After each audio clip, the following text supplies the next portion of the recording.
Hello' everyone, আজি মই এখন চাটনিৰ ৰেচিপি এটা লৈ পেলাই আহিছোঁ। তেতিয়াহ'লে বলক মই আজি বুটৰ চাটনিৰ ৰেচিপি লৈ আহিছোঁ। বুটৰ চাটনি বনাবৰ কাৰণে মই ব্যৱহাৰ কৰিছোঁ পিঁয়াজ এফাল, এইখিনি ধুনীয়াকৈ সৰু সৰুকৈ মই কাটি লৈছোঁ। তাৰপাছত এইকেইটা 6-7টামান জলকীয়া লৈছোঁ। জলকীয়াকেইটা ইমান জ্বলা নোহোৱাৰ কাৰণে কেইটামান সৰহকৈ লৈছোঁ। আৰু এয়া হৈছে বুটৰ দাইল, ধুনীয়াকৈ মই ধুই পেলাই তিয়াই থৈ দিছিলোঁ। তিয়াই পেলাই এতিয়া এইখিনি ব্যৱহাৰ কৰিম। আৰু এয়া হৈছে পদিনাৰ পাত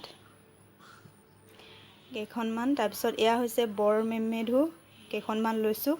তাৰপাছত এয়া পুৰি লোৱা নহৰু লৈছোঁ কেইটামান, 4 ফুটামান, আৰু এয়া অলপমান জালুক লৈছোঁ।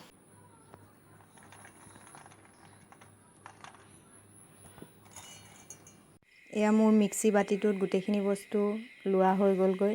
এতিয়া মই ইয়াত সোৱাদ অনুসৰি নিমখ দি দিম।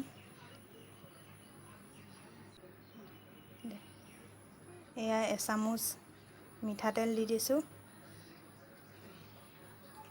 সকলোখিনি বস্তু মিক্সি বাতিটোত দি লোৱা হৈ গৈছে। এতিয়া মই এইখিনি পেষ্ট বনাই ল'ম আৰু আপোনালোকে ভিডিঅ'টো সম্পূৰ্ণকৈ চাই থাকক। এয়া আমাৰ পিচি হৈ গ'ল। এইখিনি একদম ধুনীয়াকৈ গুড়ি কৰি ল'লোঁ।